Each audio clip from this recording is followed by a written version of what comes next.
கதைச்சிட்டேன். அவன் கேட்டதுக்கு பதில் அவன் சொல்லி தர நான் கதைச்சிட்டேன். கதைச்சி எல்லாத்தையும் எடுத்தது போயிட்டான். உங்களுக்கு சொல்லி தரான் இப்படி கதை சொல்லி தரான். நான் எப்படி கதைச்சு திரிக்க எடுத்துட்டு போயிட்டான். எடுத்துட்டு போனோடனே அடுத்தது 50,000 போட்டுக்கிறாவ. அதை எடுத்துட்டு வாரான். வந்து இப்படித்தான் கதண்டு சொல்லி போட்டு எனக்கிட்ட காசை தரான் 50,000 எண்ணி பாருமாண்டு. நான் எண்ணி பார்த்தேன். எல்லாத்தையும் செய்து போட்டு அந்த காசை வாங்கி எடுத்துட்டு போயிட்டான்.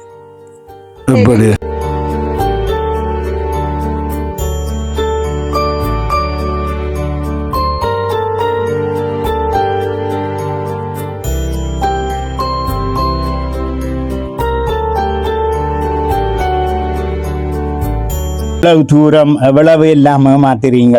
உங்களோட பெத்த தாய மாதிரி சரியா, பெத்த தாயத்தான மாத்துறீங்க. இந்த பால்குடி பிஞ்சு சரியா, அந்த பிள்ளை அம்மாண்டு ஒரு வார்த்தை சொல்லி இருக்காத பிள்ளையா இருக்கும். இந்த பிள்ளை இந்த காசுகளை நீங்க எல்லாம் சுருட்டி கொண்டு போறீங்களே, நீங்க எல்லாம் ஒரு மனுஷரா? இந்த நேரத்துல நான் கட்டாயம் சொல்ல வேணும், மட்டக்களப்புல ஒரு புகழின் உச்சிக்கு சென்ற ஒரு யூடியூபர் தன்னந்தனியா தான் தெரிவாரு. புகழின் உச்சிக்கு சென்ற யூடியூபர், பல லட்சம் சப்ஸ்கிரைபரை கொண்ட யூடியூபருக்கு பல்லாயிரக்கணக்கான ரூபா வெளியிலிருந்து வந்திருக்குது. இப்போ நோர்வேயிலிருந்து 2 அண்ணாமார் எனக்கு சொன்னாங்க. அவங்க குழுவா சேர்ந்து கிட்டத்தட்ட 60-70 லட்சம் அவருடைய பேருக்கு அனுப்பியிருக்கிறாங்க. குழு நகை நட்டு அது இதுன்னு சொல்லி ஆடம்பரமாக செலவழிச்சு போட்டு கடைசியில் கடன் பட்டு போட்டு அந்த கடனை வட்டியை கட்டுறதுக்கு நீங்கள் வெளியிலிருந்து காசு அனுப்புறீங்க. இது உங்களுக்கு தேவையா? ஒரு 10 ரூபா விடுங்க இப்படிப்பட்ட பிள்ளைகளுக்கு சேரி கட்டுமென்று சொல்லி. இந்த பிள்ளை இந்த வயிற்று பாருங்க ஒன்றுமே இல்லை. சாப்பாட்டுக்கு என்ன கிடாக்குது இங்க பாருங்க. இந்த வயிற்ற, இந்த காலை பாருங்க, இந்த கையை பாருங்க, எவ்வளவு காரமா.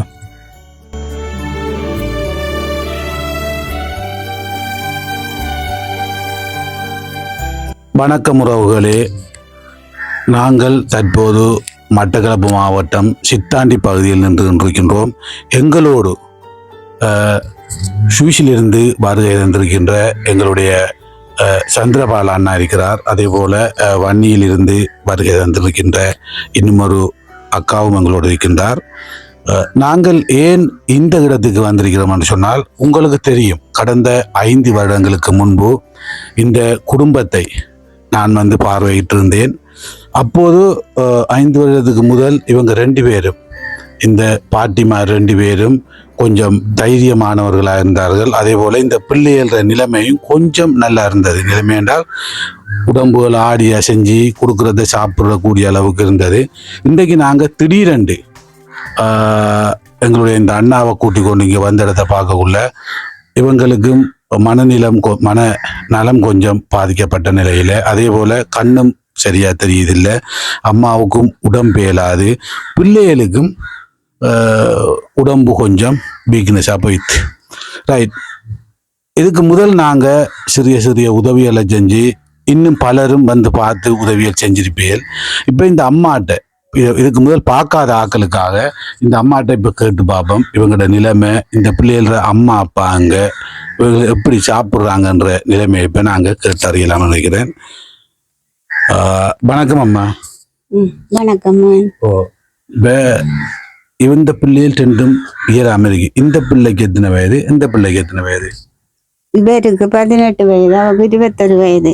இது ஆம்பளை பிள்ளை, அது பொம்பளை பிள்ளை. ரைட். இவங்களோட அம்மா அப்பா அங்க அம்மா அவ முதல் கல்யாணம் முடிச்சிட்டு வெளிநாடு போய் கல்யாணம் முடிச்சிட்டு அவ வைத்து அவளுக்கு அவன் கல்யாணம் முடிச்சுட்டான். இல்ல, அது இந்த பிள்ளைகள் பிறந்தவரோ இந்த பிறந்ததுல இருந்து சொல்லுங்க. அப்ப என்ன நடந்ததுன்னு சொல்லி 2 பேரும் கல்யாணம், உங்களோட மகள் கல்யாணம் கட்டி இந்த பிள்ளை மூத்தால் பிறகுதா? அதுக்கு பிறகு அவன் பிரச்சனை இல்லை, அவன் எல்லாம் பார்த்துட்டு இருந்தவன் தான் மருகா இந்தபடி எனக்கும் அப்படி வர 2 பேருக்கும் பிரச்சனை வந்தது. முதலாவது பிள்ளை பிறக்கக்குள்ள இந்த பிள்ளை இப்படிதான் பிறக்குது. பிறகு அவன் அதை பற்றி கவலைப்படல. 2வது படியும் பிறக்கக்குள்ளையும் அந்த பிள்ளையை போல இதே மாதிரி பிறந்தோன்னு என்ன செய்யறாங்க அவங்க? 2 பேருக்கும் சண்டை. என்னத்துக்கு சண்டை? இப்படி வந்தது, நமக்கு கையில வசதி இல்லை, ஒன்றும் இல்லை, எல்லாத்தையும் சிலவழிச்சு வித்து எல்லாம் சிலவழிச்சு கையிலையும் ஒன்றும் இல்லை. அந்த பிரச்சனை வந்தோடனே செய்யாத மருந்தெல்லாம் செய்ததான், குழம்புகள்லாம் கொண்டு வந்ததான் ஒன்றும் பிடிக்கல. அவன் விட்டு போட்டு வெளிநாடு போயிட்டு வாங்க வேண்டாம், அவன் போனதான். அவரும் இருந்ததான். அப்ப எல்லாம் அவன் வந்து இடைக்கிட வந்து பார்த்து 2000 1000 காசு கொடுத்து தான் போறவன். போன சித்திரை வருஷத்துக்குள்ள வந்து என்னோட சரியான சண்டை குடிச்சு நான் ஊருக்குள்ளே எல்லாம் வாங்குறேன், நான் தின்றுறேன், நான் குடிக்கிறேன், நான் பிள்ளைகளை கடித்தான், அவன்கிட்ட சீவியம் போகுதாமல்ல, அவன் சாடையத்தை குடிச்சுதானே கடிக்க வந்தவன். அதோட சண்டை குடிச்சிட்டு பிரச்சனைப்பட்டது போனவன் இஞ்சால பக்கமே இல்லை. இது பிள்ளட தகப்பன் தாய் வெளிநாடு போனவன் போய் வந்தவையா? போய் வந்தவ பிள்ளையோட துப்புரவா திரும்பியும் பார்க்கல. தாய் வந்து பிள்ளைய கேட்டா நாங்க இல்லன்னு சொல்லுவோம். தாய் எங்க இருக்கிறாள் எனக்கு தெரியாது, அவள் எங்க இருக்கிறாள்னு தெரியாது. கல்யாணம் முடிச்சுட்டாளு கதைக்கிறாங்க, எவ்வளவு தெரிகிறாள்ன்றது எனக்கு தெரியாது. கிட்டத்தட்ட இந்த பிள்ளைய விட்டு தாய் போய் எத்தனை வருஷம் ஆகுது? 9 வருஷம். 9 வருஷம். வந்து பாக்குறோம். ரைட். ஒரு ஒரு ஒரு ஒரு தம்பதிகளுக்கு பிறக்கின்ற 2 பிள்ளையும் இப்படி இருந்தா அதுக்காக இந்த பிள்ளைய நடுத்தெருவுல விட்டுட்டு தாய் ஒரு கல்யாணம், தகப்பன் ஒரு கல்யாணம் காட்டிட்டு 2 பேரும் பிரிஞ்சு போய் அவங்க 2 பேரும் ஏதோ அவங்களோட வாழ்க்கைய சுதந்திரமா வாழ்றாங்க, நாங்க கிடந்து கஷ்டப்படுறோம். ரைட். இது ஆறுன்னு சொன்னா இவ வந்து இந்த பிள்ளைட அம்மாட அம்மா இல்லையா? அம்மாட அம்மா. பக்கத்துல இருக்கிற இவ யாரு? அக்கா, அதுகளுக்கு பாட்டி. உங்களோட அக்கா. அவ கல்யாணம் கட்ட. நீங்க சொல்லுங்கம்மா, கல்யாணம் கட்டுனீங்களா? சொல்லுங்க என்னன்னு. கல்யாணம் கட்டி ஒரு புள்ள பிறந்தது எனக்கு. அதுவும் இப்படியான நிலைமையெல்லாம் வந்தது. அது மோசம் போயிட்டு மோன். நீங்க சொல்லுங்கம்மா, என்ன நடந்த அவ கல்யாணம் கட்டி? வயசுல கல்யாணம் கட்டினவ? அவ வயதுக்கு தான் கல்யாணம் முடிச்சவ, வயதுக்கு தம்ம கல்யாணம் முடிச்சா சரியான குடிகாரன். பிழைச்சு கொண்டு கொடுக்கல, நெடுக்க குடிச்சா அவக்கு சரியான பையன் குடிகாரனை கண்டா அவ உளம் தள்ளி அப்படி திட்ட. ஒரு சாவுட்டமா பொறிய வச்சுட்டு வந்து எங்களையெல்லாம் விட்டு திரத்தி போட்டு எண்ணெய வாங்கிட்டு போய் வயலுக்குள்ள எண்ணெய குடிச்சிட்டு படுத்தவன் தான். அப்ப அவர் சாவுக்குள்ள கல்யாணம் கட்டி எத்தனை வருஷம்? அந்த பிள்ளைக்கு ஒரு வயது. இவைக்கு ஒரு 14-15 வயது இருக்கும். அவக்கு 20-22 வயது. 22 வயது. அப்படி 22 வயதுல அவட புருஷன் இறந்த பிறகு அதுக்கு பிறகு கல்யாணம் கட்டல. இல்ல, கல்யாணம் கட்டல. அங்க 2 பிறகு போய் சாப்பிடுது. கொஞ்சம் வந்து எனக்கு தண்டிட்டு இந்த பிள்ளைகளையும் பார்த்துட்டு இந்த பிள்ளைகளாலதான் எங்கட சீவியம் போகுது. இப்ப என்னண்டா இந்த பிள்ளைகள அம்மா அப்பாவும் வேற கல்யாணம் கட்டிட்டாங்க. அது வேற கதை. இந்த அம்மாவும் சேர்ந்துதான் இவங்களை இப்ப கிட்டத்தட்ட 20-22 வருஷமா பாக்குறாங்க இல்லையாமா? பார்த்து கொண்டு இருக்கு. இப்ப நீங்க எப்படி சாப்பிடுறீங்க? பிள்ளைகளுக்கு எப்படி சாப்பாடு கொடுக்குறீங்க? நாங்க சமைக்கிறதுல பிள்ளைகளுக்கும் இதாக கொடுக்குறோம். சரி, அது விளங்குது. அந்த சாப்பாட்டுக்கு காசுக்கு சிலவுக்கு காசு இழுக்குங்க. பிள்ளைகளுக்கு வருத்தம் வேதனை வரும், சாப்பாடுகள் கொடுக்க வேணும். உங்களுக்கு வருத்தம் வேதனை வரும், உடு துணியல் உங்களுக்கு தேவை, இதெல்லாம் கரண்ட் பில்லு கட்டணும். இதெல்லாம் எப்படி? இவக்கு 2000 இந்த முதியோர் காசு தாரு, இந்த பிள்ளைகளுக்கு 5000 ரூபாய் இந்த இதால தாரு. அந்த 5000 ரூபாய் அதுகள் எடுத்துட்டு இப்படித்தான் பார்த்து 1000 வந்து தந்தால் கொடுப்பதுதான். இவர் செத்ததுக்கு பிறகு ஒரு தம்பி வந்தது இந்த கரண்ட் பில்லு கட்டுறதுக்கு. எங்கடவரு அவர் செத்த பிறகு நீங்க ஒரு தடவை மந்திக்கிறீர்கள். அப்ப அவர் வந்து எங்கட நிலைமைய பார்த்துட்டு 1 வருஷமும் 6 மாசமும் என்ன கரண்ட் காசு கட்டப்படல. அவரு தான் கட்டி வந்தவர். கரண்ட் காசு நான் கட்டுறதில்ல. பார்த்துட்டு அந்த கரண்ட் தம்பி தான் வந்து அவ்வளவு உதவியும் செய்த. அதுக்கு பிறகு அந்த போல மாதமும் பெறல, இந்த மாதமும் பெறல. என்ன நடக்குது எனக்கு தெரியாது. உண்மையிலேயே ஒரு ஆண் துணை இல்லாம இல்லையாக்கா, ஒரு ஆண் துணை இல்லாம அதுவும் வயசு போன இந்த நிலைமையில இப்படிப்பட்ட பிள்ளைகளை பாக்குறேன்னு சொன்னா இந்த பிள்ளைகள் மட்டும் கடவுள்ற குழந்தைகள் இல்ல. கடவுள் யாருன்னு கேட்டா இவங்க தான் கடவுள். உலகத்துல வந்து கடவுள் இருக்கிறார். சில பேர் இருக்கேண்டுவாங்க, சில பேர் இல்லைன்னு சொல்லுவாங்க. ஆனா நான் சொல்றேன், இப்படிப்பட்ட பிள்ளைகளை, அதுவும் தங்கட பிள்ளை இல்லாம பேர பிள்ளைகளை தாய் தகப்பன் வேற கல்யாணம் கட்டின பிறகு இத்தனை வருஷத்துக்கும் இதுகளை தூக்கி சாத்தி சாப்பாடு தீத்தி கக்கா கழுவி குளிப்பாட்டி நித்திரையாக்கி இந்த 2 கட்டையிலும் வயது போன 2 கட்டையிலும் கிடந்து பாக்குறேன்னு சொன்னா இது யாராலையும் முடியாது, ஒற்றுவராலையும் முடியாது. எனவே உங்களை நீங்க 2 பேரும் உண்மையிலேயே இப்ப நீங்க கஷ்டப்படுறது தானே. எப்போ ஒரு நாள் என்னன்னா உங்கள்ட்ட கடவுள்கிட்ட உங்களுக்கு நல்ல ஒரு இடம் இருக்குது. நீங்க ஒன்றுக்கும் யோசிக்காதீங்க சரியா? ஆ. இதை அழாதீங்க. என்ன உதவி வேணுமென்றாலும் நீங்க என்னட்ட கேளுங்கோ சரியா? இந்த வலுவில் வந்து தாங்குவோம் கேளுங்கோ, நிச்சயமா உங்களுக்கு செய்வோம். இந்த 2 பிள்ளை இருக்குன்னு நினைக்கும் நாங்க செய்வோம். இந்த பிள்ளை இல்லாட்டிக்கும் நீங்க வாழ்றதுக்கு உங்களுக்கு தேவையான சாப்பாட்டுக்குரிய காசுகள் நாங்கள் மாசம் 25,000 நாங்க தாரோம் மாசம் சரியா? வேறு யாருக்கும் இந்த காசுகள் கொடுக்க கூடாது. ஓகே? அது அதை விட இப்ப இந்த பிள்ளைக்கு 2 பேருக்குமா சாத்து 75,000 ரூபாய் தந்துட்டு போறேன் சரியா? இதை யாருக்கும் நீங்க காட்ட வேண்டாம், கொள்ள வேண்டாம் சரியா? மக்களே, நாங்க வந்த 3 பேருமே கண்ணீரா தான் இருக்கிறோம். அந்த அக்கா அழுகுற, நானும் அழுகுறேன், நீ வெறும் அழுகிறேன். இந்த அம்மா மாதிரி பாருங்க, இவ்வளோ காலம் வச்சு பார்க்குறாங்க. மகள்காரி மனுஷனோட போட்டா சண்டை பிடிச்சுக்கோண்டு. இந்த பிள்ளை இப்படி பிறந்துட்டா என்ன கதி? யாரு பிள்ளை? தாய்தகப்பன் செய்த பிள்ளையா? இல்லை, ஏதோ ஒரு சந்தர்ப்பத்தில் இந்த பிள்ளைகள் 2ம் அப்படியா பிறந்துட்டுன்னு. இந்த பிள்ளைய காலை பாருங்க எப்படி இருக்குன்னு சொல்லி. அந்த பிள்ளை பொம்பளை பிள்ளை 21 வயசு. அது இதை விட மோசம். என்ன செய்யறீங்க பாருங்க, அந்த கையை எல்லாத்தையும் நிமித்த முடியாது, கொள்ள முடியாது. கடவுள்னு சொல்லி நான் கடவுளுக்கெல்லாம் எவ்வளத்தை கொண்டே கொட்டி தள்ளுறேன். நான் கடவுளை குறையா சொல்ல, கடவுளை நான் குறையா சொல்ல இல்லை.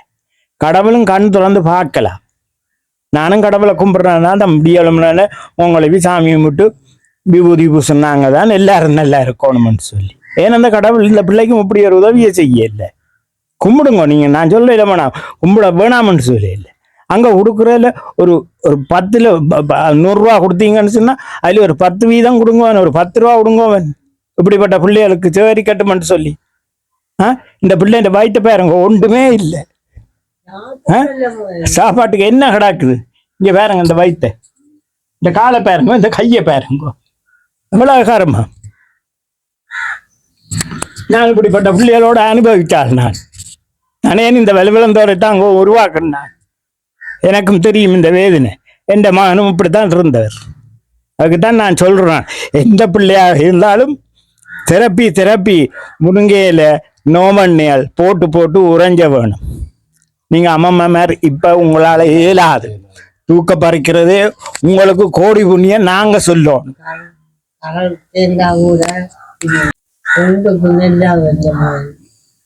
மக்களே, இந்த வலுவிழந்தோரை தாங்கும் அமைப்புக்கு முதல்கண் நான் திரும்ப நான் சொல்றேன், அந்த நிகழ்ச்சியில சேர்க்கப்பட்ட பணங்கள்ல இருந்து இப்படிப்பட்ட பிள்ளைகளுக்கு தான் நாங்கள் உதவி செய்திருக்கிறோம். நீங்களும் இந்த வருஷம் சேர்க்கப்பட்ட பணத்துல அங்க 11,000 லட்சம் ரூபா அந்த மேடையில சேர்க்கப்பட்டது. அந்த காசுல இருந்து இன்னைக்கும் இந்த பிள்ளைகளுக்கு 75,000 ரூபா கொடுத்துட்டு போறேன். அதை விட மாசம் 25,000 ரூபா நான் உங்களுக்கு சாப்பாட்டுக்கு தரேன் சரியா? நீங்க தான் அந்த 4 பேருக்கும் சரியா? அப்படி தேவையான்னு சொன்னா இவர்கிட்ட சொல்லி நீங்க கேட்க சொல்லுங்க. என்ன நான் வேணுமெண்டா, அப்படி இல்லையாண்டா எந்த சொந்த பணத்துல மக்களே உங்கள்ட்ட சேர்த்த காசு தான் இது.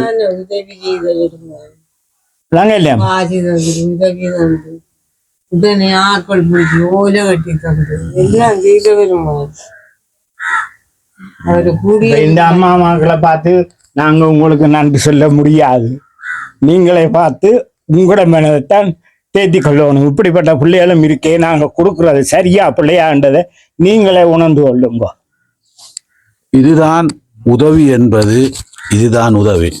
நான் திரும்ப அடிச்சு புலம்பெயர் சமூகத்திட்ட சொல்றேன். அதுதான் நான் இப்படி சொல்றதுனால சில நேரம் புலம்பெயர்ந்தில் இருக்கிறார்களும் சரி, இஞ்சிருக்கிற உதவிகளை பெற்றுக் கொடுக்குறார்களும் சரி என்ன தவறாக சித்தரிக்கலாம். நான் திரும்ப சொல்றேன், 2 கையும் 2 காலும் முழுசா இருக்கிற குடும்பத்துக்கு பிள்ளைகள் உழைச்சி சாப்பிடக்கூடிய பிள்ளைகள், அவனுகள் அந்த பிள்ளைகள் தங்களோட ஆடம்பர செலவுக்காக செலவழிச்சு போட்டு நகை நட்டு அது இதுன்னு சொல்லி ஆடம்பரமா செலவழிச்சு போட்டு கடைசியில கடன் பட்டு போட்டு அந்த கடனை வட்டியை கட்டுறதுக்கு நீங்க வெளியில இருந்து காசு அனுப்புறீங்க. இது உங்களுக்கு தேவையா? இந்த பிள்ளைகள் உழைக்க போகுமா? அல்லது இந்த பாட்டிமாருங்க உழைக்க போவாங்களா? உண்மையில நான் சொல்றேன், இப்ப நாங்க கொடுத்தாலும், அதாவது அண்ணன் இப்ப 75,000 கொடுத்தாலும், மாதம் 25,000 கொடுத்தாலும் அதுவும் போதாது. இவங்க இல்லையாண்ணா போதாது. எனவே நீங்க கொடுக்க விரும்புறார்கள், இவங்களுக்கு கட்டாயம் கொடுங்க. அது ஒரு பெரிய ஒரு கடவுளுக்கு இல்ல, அவங்களுக்கு சாப்பாட்டு காசு வேணும், கரண்ட் காசு கட்டணும், சரியா? அதை விட இனி பிள்ளைகளுக்கான உடுப்புகள் வேணும். இனி இந்தா படுக்கிறதுக்கு ஒரு மெட்ரஸ் இல்லை. இந்த இப்ப கேட்கிற நுழம்பு வேலை வேணும். உண்மையா உங்க 2 பேருக்கும் வயசு போயிட்டு இல்லையா? நீங்க எப்பயாவது யோசிக்கிறீங்களா, நமக்கு என்ன நடந்தா இந்த பிள்ளைகளை யாரு பாக்குறேன்னு? அப்படித்தான் யோசிக்கிறோம். ஒரு கதியம் இல்லை, என்ன 2 தான். நான் எனக்கு அது வாங்க நடுக்க கவலை. யாரு பார்க்க போறோம், யாரு எடுக்க போறோம்? இப்போ அட்டம் பக்கத்துக்காராக்களே கூட சரியான பொறாமையும் எரிச்சலுமா வருகி. நாங்க இதை பார்த்துட்டு தண்ணி ஊத்திட்டு நாங்க இருக்கிறது எவ்வளவோ கோபத்தில் இருக்கிறது. சொந்தக்காராக்கள் கூட, பெத்த தகப்பன் கூட அப்படித்தான் இருக்கிறான். எல்லா பேரும் இருக்கி. அவள் இந்த பிள்ளைக்கு குழந்தைக்குள்ளையும் இருக்கி.